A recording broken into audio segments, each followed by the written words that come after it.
نحمده ونصلي على رسوله الكريم اعوذ باللہ من الشیطان الرجیم بسم اللہ الرحمن الرحیم وما آتاکم الرسول فخذوه وما نہاکم عنہ فانتہوا۔ دیکھو ابھی آج جو ہے ربیع الاول کی 11 تاریخ ہے،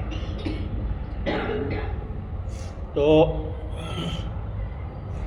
کل ہے ربیع الاول کی 12 تاریخ۔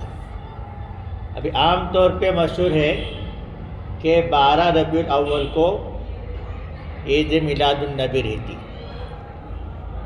ہے نا۔ ابھی جیسے تم لوگوں نے بولے کہ کل عید میلاد النبی ہے، ابھی تو عید کی نماز کا ٹائم بھی پوچھنے کو لگ گئے لوگ۔ تو اصل میں ہم کو اس کی حقیقت کو معلوم کرنا ہے۔ کیسا ہے کہ دین جو ہے یہ سمجھ کر عمل کرنے کی چیز ہے۔ ہر آدمی اپنی مرضی کا اگر عمل کرنے لگے گا تو وہ دین نہیں ہے، وہ بدعت ہے۔ ہم کو جو بھی اچھا لگا ہم اس کے اوپر عمل کرنے لگ گئے تو دین نہیں بنتا۔ ابھی دیکھو اذان پڑھتے، اذان میں کیا ہے؟ آخر میں حی علی الصلاۃ حی علی الفلاح کے بعد میں اللہ اکبر لا الہ الا اللہ، ہو گئے نا، اذان ختم۔ اگر کوئی بولے گا کہ میں محمد رسول اللہ بھی آگے پڑھوں گا تو وہ کیا ہوگا؟ وہ کیا ہوگا؟ بدعت ہو جائے گا۔ آئے سمجھ میں؟ ایسے ہی کوئی آدمی مغرب کی نماز 3 رکعت رہتی، وہ یہ سوچے گا کہ میں 4 رکعت پوری کروں گا تو وہ کیا ہو جائے گا؟ بدعت۔ اور اللہ کے رسول صلی اللہ علیہ وسلم فرماتے ہیں کل بدعت ضلالہ وکل ضلالۃ فی النار، کہ ہر بدعت گمراہی ہے اور ہر گمراہی جہنم میں لے جانے والی ہے۔ تو ہم عمل کر رہے تو اللہ تبارک و تعالیٰ نے اس کی حد مقرر کر دی۔ اللہ تبارک و تعالیٰ نے اس کی ایک حد مقرر کر دی، اس حد سے تجاوز کرنے کے لیے، اس حد سے آگے بڑھنے کے لیے ہم کو منع کر دیا۔ تو اللہ نے ہر چیز کی ایک لمٹ مقرر کر دی۔ ہماری دنیا کی ضرورتوں میں بھی اگر کوئی چیز ضرورت سے زیادہ ہو جائے تو وہ چیز نقصان کرتی۔ ہم کھانا کھا رہے، کھانے میں نمک ضروری ہے کہ نہیں ہے؟ اور نمک زیادہ ہوگا تو کھانا بگڑ جاتا۔ چائے پی رہے، چائے میں شکر ضروری ہے کہ نہیں ہے؟ لیکن وہی شکر بہت زیادہ ہو گئی تو چائے بگڑ جاتی۔ تو ایسے ہی دین کے اندر بھی اللہ تبارک و تعالیٰ نے ایک حد مقرر کر دی کہ تم کو یہ کرنا ہے، یہ کرنا ہے، یہ کرنا ہے، کرنا بتا دیا، اور پھر اس کے بعد میں پھر نہیں کرنے کے کام بھی بتا دیا، نہیں کرنا ہے، نہیں کرنا ہے، نہیں کرنا بتا دیا۔ اب کوئی آدمی اپنے مرضی سے کوئی چیز کو جو ہے دین سمجھ کر، اسلام سمجھ کر، اور اس کو اپنی زندگی میں لائے اور اس کو عمل کرے اور اس کو دین سمجھ کر عمل کرے، کیا سمجھ کر؟ دین سمجھ کر عمل کرے، تو وہ چیز بجائے اس کو فائدہ پہنچانے کے، بجائے اس کے آخرت میں درجات بلند ہونے کے، وہ چیز اس کو سزا کا مستحق بنا دیں گے، اس لیے کہ اس نے اپنی مرضی چلایا، اس نے اپنی مرضی چلایا، اس نے اللہ کی اور اس کے رسول کی مرضی پر عمل نہیں کیا۔ اسی طرح یہ جو عید میلاد النبی ہے یہ لوگوں نے بنائی ہوئی ہے۔ کس نے بنایا؟ لوگوں نے بنایا۔ اور کون سے لوگوں نے بنائے؟ مسلمان لوگوں نے بنائے، لیکن وہ لوگوں نے بنائے جو دین کو اچھی طرح سے نہیں جانتے، اور اس کو عید میلاد النبی کو منانا یہ حضور پاک صلی اللہ علیہ وسلم کی محبت کی علامت سمجھتے اس کو، کہ حضور سے محبت ہوگی تو ہی عید میلاد النبی منائیں گے۔ اس کا مطلب ایسا ہوگا جو عید میلاد النبی نہیں مناتے ان کو نبی سے محبت نہیں ہے۔ تو ہم اس کی حقیقت کو جاننے کے لیے ہم اس کی تحقیق کریں گے۔ کیسی تحقیق کریں گے؟ کہ عید میلاد النبی کب شروع ہوئی. ہم اگر اس کو دیکھیں گے تو مشکل سے ہم کو عید میلاد النبی 100-200 سال 300 سال پہلے سے شروع ہوتی ہوئی دکھیں گی. اور حقیقت ہم کو جاننا ہے تو ہم کو صحابہ کرام رضی اللہ عنہم اجمعین کی زندگی کو دیکھنا ہے کہ انہوں نے عید میلاد النبی منائی یا نہیں منائی. اور سارے انسانوں میں سب سے زیادہ محبت کرنے والے صحابہ کرام رضی اللہ تعالی عنہم اجمعین تھے. صحابہ کو حضرت محمد مصطفیٰ صلی اللہ علیہ وسلم سے اتنی زیادہ محبت تھی کہ وہ اپنے گھر میں بیٹھے ہوئے رہتے, اپنے بچوں کے بیچ میں بیٹھے ہوئے رہتے, تو ویسے میں ان کو بے قراری ہوتی اور جا کر حضور پاک صلی اللہ علیہ وسلم کا دیدار کرتے. جب تک حضور پاک صلی اللہ علیہ وسلم کو نہ دیکھے ان کو سکون نہیں ملتا. ہم لوگوں کا تو یہ حال ہے کہ گھر میں اگر ہم بیٹھے رہیں گے اور بڑے آدمیوں کے بیوی بچے رہتے, چھوٹوں کے بھائی بہن رہتے, اور اس کے علاوہ کھیلنے کے کھلونے وغیرہ رہتے, اس میں اگر مشغول ہو گئے تو اذان کی آواز بھی نہیں معلوم پڑتی, نماز کا ٹائم کا بھی پتہ نہیں چلتا. لیکن صحابہ کو اتنی زیادہ محبت تھی کہ وہ گھر میں بیٹھے ہوئے بے قرار ہو کے حضور پاک صلی اللہ علیہ وسلم کا دیدار کرتے. ایک صحابی سے جب وہ کافروں کے قید میں تھے تو ان سے کافروں نے پوچھا کہ تم یہ چاہتے ہو کہ ہم تم کو قتل کرنے سے پہلے یعنی شہید کرنے سے پہلے, انہوں نے ان صحابی سے پوچھا کہ تم یہ چاہتے ہو کہ تمہارے بدلے میں نعوذ باللہ حضرت محمد صلی اللہ علیہ وسلم کو شہید کر دیا جائے؟ تو ان صحابی نے جواب دیا, حالانکہ وہ کافر کی اتنی قدرت نہیں تھی کہ وہ حضور پاک صلی اللہ علیہ وسلم کو ہاتھ بھی لگا سکے, لیکن انہوں نے ایک سوال پوچھا تو اس کے جواب میں ان صحابی نے جواب دیا کہ میں اس بات کو بھی پسند نہیں کرتا کہ میرے جان کے بدلے میں, میری جان کو بچانے کے بدلے میں اگر حضور کے کانٹا بھی چبھ جائے, اگر اس کے بدلے میں میری جان بچتی ہے تو مجھے یہ بھی پسند نہیں ہے. یعنی میری جان چلے جائے حرکت نہیں, لیکن میری وجہ سے حضور پاک صلی اللہ علیہ وسلم کو ایک کانٹا بھی نہ چبھے. اتنی محبت کرنے والے صحابہ تھے. ایک غزوہ کے موقع پر حضور پاک صلی اللہ علیہ وسلم سے صحابہ نے عرض کیا کہ جب دیکھا کہ مشرکوں کا بہت بڑا ہجوم ہے, بہت بڑی فوج ہے, تو صحابہ نے کیا کہا کہ اللہ کے رسول ہم جو بنی اسرائیل کے جیسے نہیں کہیں گے کہ آپ اور آپ کا خدا جا کے لڑو, ہم جو جان دینے کے لیے, لڑنے کے لیے, شہید ہونے کے لیے تیار ہیں. تو صحابہ سے زیادہ حضور پاک صلی اللہ علیہ وسلم سے دنیا میں کوئی محبت نہیں کرتا. سب سے زیادہ محبت کرنے والے صحابہ ہیں. لیکن صحابہ نے اتنی محبت کے باوجود آپ کی جو 23 سال جو آپ صلی اللہ علیہ وسلم نبوت کے بعد سے 23 سال جو آپ صلی اللہ علیہ وسلم نے جو دین کی دعوت دی, اس 23 سال میں صحابہ نے کبھی بھی عید میلاد النبی نہیں منائی. اور اس 23 سال میں سے اگر ہم سمجھو مکہ کی زندگی کو چھوڑ بھی دیں گے, یعنی مکہ کے اندر کیسا تھا, تکلیفوں والی زندگی تھی, لیکن مدینہ والی جو زندگی تھی وہ مکہ سے بہتر زندگی تھی, سکون والی زندگی تھی. حالانکہ اس میں بھی جہاد وغیرہ تو ہوتے رہے, جنگ ہوتی رہی, لیکن اس کے باوجود مکہ کے جیسی تکلیف جو ہے مدینہ میں نہیں تھی. اس کے باوجود صحابہ کرام رضی اللہ تعالیٰ عنہم اجمعین نے کبھی عید میلاد النبی نہیں منائی. حضور پاک صلی اللہ علیہ وسلم کے پیدائش کا دن کبھی نہیں منایا. اگر یہ منانا بہتر ہوتا تو آپ صلی اللہ علیہ وسلم اس کی ترغیب دیتے کہ تم جو عید میلاد النبی منایا کرو. چلو آپ صلی اللہ علیہ وسلم تو خیر سمجھو خود کے بارے میں نہیں بول رہے, لیکن صحابہ کرام رضی اللہ تعالیٰ عنہم اجمعین کو بہت زیادہ محبت تھی. تو صحابہ کرام تو عید میلاد النبی منایا کرتے تھے ہر سال, اور جو ہر سال وہ بھی کر سکتے تھے کہ جلوس نکالتے اور جو درود شریف کا نذرانہ پیش کرتے, تو ہر طرح سے وہ جشن منا سکتے تھے, لیکن انہوں نے نہیں منایا. اس سے کیا بات سمجھ میں آئی کہ یہ کرنے کی چیز نہیں ہے. حقیقی حضور پاک صلی اللہ علیہ وسلم سے محبت کی پہچان کیا ہے اللہ تعالیٰ کیا فرماتے؟ قُلْ إِن كُنتُمْ تُحِبُّونَ اللَّهَ فَاتَّبِعُونِي، اگر تم اللہ سے محبت کرتے ہو تو فَاتَّبِعُونِی یعنی حضور پاک صلی اللہ علیہ وسلم کی اتباع کرو۔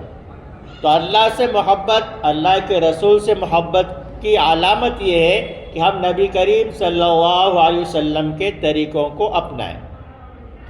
اور جو قوم اپنے رہبروں کی یا پھر اپنے بڑوں کی جو سالانہ جو ان کی پیدائش تاریخ مناتے ہیں یا ان کی جو ہے وفات مناتے ہیں جو بھی ہے، تو وہ لوگ صرف سال میں ایک مرتبہ ان کو یاد کرتے، لیکن اللہ کے رسول صلی اللہ علیہ وسلم کا جو طریقہ ہے ہم کو ہر روز ہر وقت اپنی زندگی میں عمل میں لانا ہے۔ تو ہم اللہ کے نبی کو ہر وقت یاد کرتے۔ صبح نیند میں سے آنکھ جیسے کھلی تو فوراً آدمی کیا کرتا؟ سو کر اٹھنے کی دعا پڑھتا ہے نا، اور پھر سنت طریقے سے پھر وہ باقی ضروریات پوری کرتا، سنت طریقے سے غسل کرتا، پھر اٹھ کے کیا کرتا؟ نماز کو جاتا۔ نماز اللہ کا حکم ہے لیکن طریقہ نبی کریم صلی اللہ علیہ وسلم کا ہے۔ پھر اس کے بعد میں ناشتہ کھانا اس کا جو بھی چیزیں ہیں وہ تمام چیزیں وہ برابر کرتا رہتا۔ تو دن بھر کھانا ہو، سونا ہو، چلنا ہو، پھرنا ہو، گھر میں داخل ہونا ہو، مسجد میں داخل ہونا ہو، مسجد سے باہر نکلنا ہو، گھر سے باہر نکلنا ہو، کوئی لین دین ہو، ہر چیز میں اس کو اللہ کا حکم کیا ہے؟ ہر چیز میں اس کو اللہ کا حکم کیا ہے کہ وہ نبی کریم صلی اللہ علیہ وسلم کی اتباع کرے۔ ہر چیز میں نبی کریم صلی اللہ علیہ وسلم کی اتباع کرے، یعنی آپ صلی اللہ علیہ وسلم کے طریقے کو اپنائے۔ یہ اصل محبت ہے۔ تو ہم کو نبی کریم صلی اللہ علیہ وسلم کو ہر سال کے ہر دن کے ہر گھنٹے کے ہر منٹ ہر سیکنڈ میں آپ صلی اللہ علیہ وسلم کو یاد رکھنا ہے۔ ہم کو جو ہے صرف سال میں ایک مرتبہ یاد رکھنے کے لیے نہیں بتلایا۔ یہ ہو گیا حقیقت کہ عید میلاد النبی ہم کو منانا ہے یا نہیں منانا ہے۔ تو صحابہ نے کبھی نہیں منائی اس لیے ہم کو نہیں منانا ہے، لیکن اس کی حقیقت کیا ہے کہ حضور پاک صلی اللہ علیہ وسلم سے جو محبت ہے تو اس کو ہم کو ہر وقت ہر منٹ ہر سیکنڈ عمل میں لانا ہے، یعنی آپ صلی اللہ علیہ وسلم کے پیارے پیارے طریقوں کو اپنی زندگی میں لانا ہے۔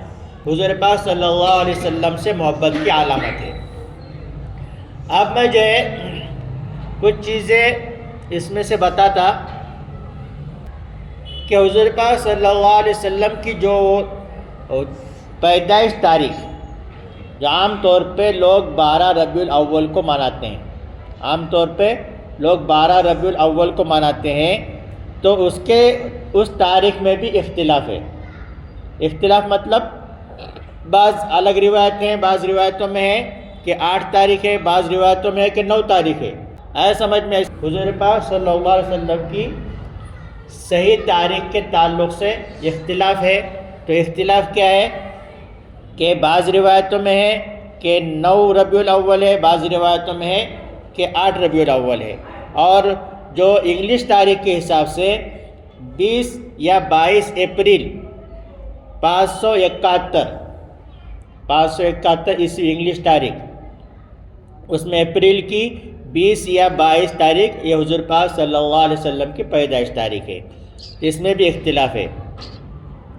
اور اسی طرح حضور پاک صلی اللہ علیہ وسلم کی جو وفات ہے، حضور پاک صلی اللہ علیہ وسلم کی جو وفات ہے، یعنی آپ صلی اللہ علیہ وسلم دنیا سے رخصت ہوئے، تو اس کی بھی تاریخ میں اختلاف ہے۔ عام طور پہ اس کو بھی 12 ربیع الاول ہی مانا جاتا۔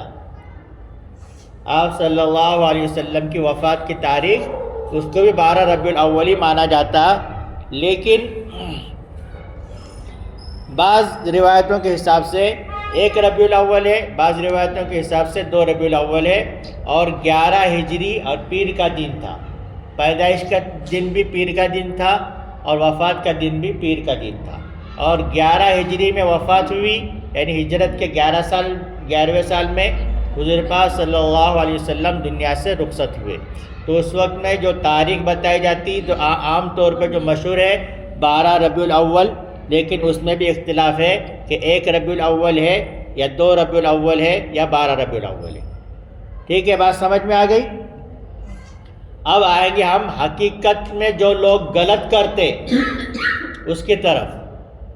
اب جشن عید میلاد النبی اس نام پر لوگ یہ جشن مناتے اور اتنی ساری اس میں خرافات ناجائز چیزیں کرتے۔ پڑوسی ملکوں میں تو ایسا بھی، پڑوسی ملکوں نے پڑوسی ملک میں ایسا بھی دیکھا گیا کہ عورتیں ناچنے والی ڈانسر لے کر آتے ناچنے والے، اور وہ ناچتے، اور جو ہے وہ عورتیں جو ہے ناچتے۔ یہ جو ہے ایسی خرافات ہے۔ اور ایسے ہی جو ہے بعض جگہ پہ اتنے جاہل لوگ ہیں کہ ایک 5-6 سال پہلے میں ایک ویڈیو دیکھا کہ ایسے بڈھے لوگ جمع ہو گئے ہوئے، سب داڑھی ٹوپی والے، اور اتنا بڑا کیک لگائے ہوئے اور happy birthday to you کر رہے۔ اتنی لوگوں کے اندر جہالت ہے۔ اور اپنے یہاں بھی، اپنے پونا کے اندر بھی اتنی جہالت ہے کہ لوگ ڈی جے لگاتے، جلوس نکلتے ڈی جے لگاتے، اور ڈی جے لگاتے، اور سب بے حیائی، بے پردگی کے اطراف میں جو ہے عورتیں کھڑی ہوئی دیکھنے کے لیے، اور بیچ میں جو ہے ان کے جلوس چل رہا۔ بے پردگی ایسی ہے کہ اطراف میں جو ہے بغیر پردے کی عورتیں ٹھہری ہوئی ہے، اور بیچ میں جو ہے جلوس چل رہا۔ تو یہ بہت ہی خرافات اور ناجائز چیزیں ہیں۔ اور حضور پاک صلی اللہ علیہ وسلم کے نام پر، جبکہ حضور پاک صلی اللہ علیہ وسلم فرماتے ہیں کہ تمام جہالت کی رسومات کو میں نے اپنے قدموں کے نیچے رون دیا، یعنی اس کو دبا دیا، ختم کر دیا۔ اور ایسی حالت میں جبکہ آپ صلی اللہ علیہ وسلم فرما رہے ہیں کہ میں نے تمام جہالت کی رسومات کو اپنے قدموں کے نیچے رون دیا، ختم کر دیا، اور لوگ جو ہے آپ صلی اللہ علیہ وسلم کے نام پر ہی وہ جہالت کے کام کر رہے ہیں، ڈی جے لگا رہے، ناچ رہے، گا رہے۔ یہ بہرحال بہت ہی غلط اور ناجائز اور حرام چیز ہے، اس سے بچنا چاہیے، اس لیے کہ یہ کسی بھی طرح سے جو اللہ کا قرب حاصل کرنے کا اور اللہ کو راضی کرنے کا سبب نہیں ہو سکتا، کسی بھی طرح سے اللہ کو راضی کرنے کا سبب نہیں ہو سکتا۔ اس لیے کہ وہ جو اس میں تمام جو حرام کام ہے اس میں کر رہے، ڈی جے بجانا، ناچنا گانا، اور پھر عورتوں کو نچانا، اور اطراف میں عورتیں کھڑی کرنا، اور پھر جو ہے نماز چھوڑتے ہوئے باہر یہ نعرے لگانا، نہیں چھوڑیں گے، نہیں چھوڑیں گے، نبی کا دامن نہیں چھوڑیں گے۔ باہر جو ہے اندر مسجد میں نماز ہو رہی ہے، اور باہر ان لوگ کے نعرے چل رہے، باہر ان لوگ کے نعرے چل رہے کہ ہم نبی کے دامن نہیں چھوڑیں گے، لیکن نبی نے جو حکم دیا فرض نماز وہ تو چھوٹ رہی، اس کا احساس نہیں ہو رہا۔ بہرحال یہ بہت ہی غلط چیز ہے، اور اس سے اعتراض کرنا چاہیے۔ پچھلے سال کا ہی واقعہ ہے کہ چند سمجھدار مسلمانوں نے جا کر جو ہے ریکویسٹ کرے کہ جو ہے یہ ڈی جے پر بندی ڈالی جائے، اور اس وقت میں جو کمشنر وغیرہ ان لوگوں نے آرڈر جاری کر دیے کہ ڈی جے نہیں بجے گا۔ کیا آرڈر جاری کیے؟ ڈی جے نہیں بجے گا۔ تو اس کے بعد میں کچھ مسلم تنظیم کے جو رہتے لیڈر، ایسے جا کر ان کے پاس پھر دوسری ریکویسٹ پہنچ رہی کہ ہم کو ڈی جے کا پرمیشن چاہیے۔ تو کتنی یہ شرم کی بات ہے کہ مسلمان جا کے حرام کاری کا پرمیشن لینے کے لیے وہاں جا کے ٹھہرا، اور پھر وہاں جا کر ان لوگوں نے پرمیشن لیا، پرمیشن لے کر پھر وہ جو ہے جلوس نکالے۔ اور پھر ایک نتیجہ اس میں ایسا بھی، ایک واقعہ پچھلے سال ایسا بھی ہوا کہ وہ جلوس میں ایک لڑکا جو ہے، ایک جوان لڑکا، وہ جھنڈا لہرا رہا تھا، اس کا جو پائپ تھا، جو جھنڈا کا جو پائپ تھا اسٹیل کا پائپ تھا، اور اوپر سے جو ہے لائٹ کی ہائی ٹینشن کی وائر چل رہی تھی، اور اس کا جو ہے وہ جھنڈا جو ٹیمپو کے اوپر ٹھہر کر اوپر لہرا رہا تھا، وہ جھنڈا اس کو ٹچ ہو گیا، اس میں سے کرنٹ پاس ہوا، کرنٹ ایسا پاس ہوا کہ جھنڈے میں سے اس کے پورے بدن میں سے جا کے پورے ٹیمپو میں، اور ٹیمپو کے اندر بیٹھا ہوا آدمی تک مارا اس کو۔ اس کی ذمہ داری کون لے گا؟ ڈی جے بجانے والے لیں گے کہ پرمیشن لینے کو جا گئے تھے وہ لوگ لیں گے کہ جتنے لیڈر نگر سیوک بنتے اور اپنی جو ہے بڑا پنا دکھانے کے لیے آگے جاتے اور ان لوگوں کو جو پیسہ دیتے کہ تم ناچو گاؤ اور جو ڈی جے بجا اس کے لیے پیسہ دیتے، وہ لوگ اس کی ذمہ داری لیں گے، کون لیں گے؟ اب ان کا جو ہے ایک جوان لڑکا چلے گیا، ایک بہن کا بھائی چلے گیا، ایک ماں کا بیٹا چلے گیا، ایک باپ کا سہارا چلے گیا، ایک پریوار کا ایک انسان جو ختم ہو گیا، اس کے اوپر افسوس کرنے کی ضرورت ہے۔ اس لیے جو ہے ایسی ناجائز رسومات سے بچے اور اپنے آپ کو بچائے، اور جو جائز کام ہے اس کو کرنا۔ جائز کام کیا ہے؟ نماز پڑھو، ذکر کرو، تلاوت کرو، یہ زندگی بھر کرو، ایک دن کے لیے نہیں۔ ایسا نہیں کہ تم جو عید میلاد النبی آج جا کے مسجد کے اندر بیٹھے سفید کپڑے پہن کے ٹوپی پہن کے بس اپنا نماز پڑھ رہا اور ذکر کر رہا، سب کر رہا، پھر دوسرے دن جو ہے اس کی نماز بھی غائب۔ ایسا نہیں، بلکہ اس کو زندگی بھر عمل میں لانا، یہ اصل ہے۔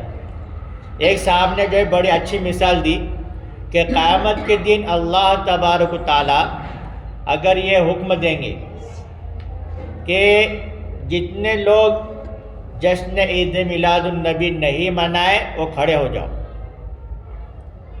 تو اس وقت میں حضرت ابوبکر صدیق رضی اللہ تعالیٰ عنہ کھڑے ہو جائیں گے، حضرت علی رضی اللہ تعالیٰ عنہ کھڑے ہو جائیں گے، حضرت عثمان رضی اللہ تعالیٰ عنہ کھڑے ہو جائیں گے، حضرت عمر رضی اللہ تعالیٰ عنہ کھڑے ہو جائیں گے، حضرت ابو ہریرہ رضی اللہ تعالیٰ عنہ کھڑے ہو جائیں گے، حضرت عبداللہ بن عمر رضی اللہ تعالیٰ عنہ کھڑے ہو جائیں گے، تمام صحابہ کھڑے ہو جائیں گے اور تمام اولیاء کرام کھڑے ہو جائیں گے۔ پھر اللہ تعالیٰ اگر ان کو حکم دیں گے کہ تم الگ ہو جاؤ، تم جو ہے الگ ہو جاؤ، تو ہم کو یہ سوچنا ہے کہ ہم کس کے ساتھ میں رہنا پسند کریں گے، ان صحابہ کے ساتھ میں اور جو خلفاء راشدین کے ساتھ میں، اولیاء کرام کے ساتھ میں رہنا پسند کریں گے کہ وہ بیٹھے ہوئے جو جلوس منا کے جو ادھر بیٹھے ان لوگوں کے ساتھ میں رہنا پسند کریں گے؟ کس کے ساتھ میں رہنا پسند کریں گے؟ صحابہ کے ساتھ میں رہنا پسند کریں گے نا، حضرت ابوبکر، حضرت عمر، حضرت علی رضی اللہ عنہم جیسے صحابہ کے ساتھ میں رہنا پسند کریں گے۔ یہ سمجھ لو کہ اگر ہم جلوس نہیں منا رہے تو یہ سمجھو کہ ہم صحابہ کے ساتھ میں رہنے والا عمل کر رہے، اور اگر ہم جلوس منا رہے تو ان لوگوں کا جیسا عمل کر رہے جو اس جماعت سے الگ کیے جائیں گے۔ آ رہی بات سمجھ میں؟ تو اس لیے جو ہے یہ جلوس کے جتنی خرافات ہے، جتنی بھی غلط چیزیں ہیں، ان تمام چیزوں سے ہم کو بچنا ہے۔ اور اس کے علاوہ پھر جو ہے بہت زیادہ لوگ ہوشیار بنتے، کیا ہوشیار بنتے کہ جو ہے شربت بانٹنا چالو کر رہے اور جو ہے ادھر وہ سبیل لگا رہے۔ تم کو کرنے بولا کس نے؟ تم کو نبی نے بولے کہ صحابہ نے بولے کہ اولیاء کرام نے بولے؟ کس نے بولے تم کو کرنے کا؟ کچھ کرنے کی ضرورت نہیں۔ کرنا کیا ہے کہ نبی کریم صلی اللہ علیہ وسلم کے طریقوں کو اپنی زندگی میں لانا ہے، یہ اصل ہے۔ اور باقی جتنے بھی چیزیں ہیں یہ فضول ہے۔ اگر ہم نبی کریم صلی اللہ علیہ وسلم کے طریقوں کو اپنی زندگی میں نہیں لا رہے اور پھر جو ہے جلوس میں جا کے کتنے بھی نعرے لگاؤ، کتنے بھی بوم لو ادھر گھنٹہ بھر تک، تب بھی اللہ خوش ہونے والا نہیں ہے۔ تم جو ہے ڈی جے پہ لاکھوں روپے برباد کرو، تب بھی اللہ خوش ہونے والا نہیں ہے۔ تم دوپہر سے لے کر رات کو 11 بجے تک ادھر جا کے لائن میں کھڑے رہو، تب بھی اللہ خوش ہونے والا نہیں ہے۔ آئی بات سمجھ میں؟ اس لیے جو کام حضور پاک صلی اللہ علیہ وسلم نے کرنے کے لیے کہا اس کو کرو، اور جس سے روکا اس سے رک جاؤ۔ وما آتاکم الرسول فخذوہ وما نہاکم عنہ فانتہوا، کہ جس آپ صلی اللہ علیہ وسلم جس کام کا حکم کرے اس کو کرو، اور جس سے منع کرے اس سے رک جاؤ۔ تو ہم کو جو ہے ابھی بات سمجھ میں آ گئی ربیع الاول کے بارے میں، 12 ربیع الاول کے بارے میں۔ تو کون کون جلوس میں جائے گا؟ کون کون جائیں گا جلوس میں؟ ہاتھ اوپر کرو تو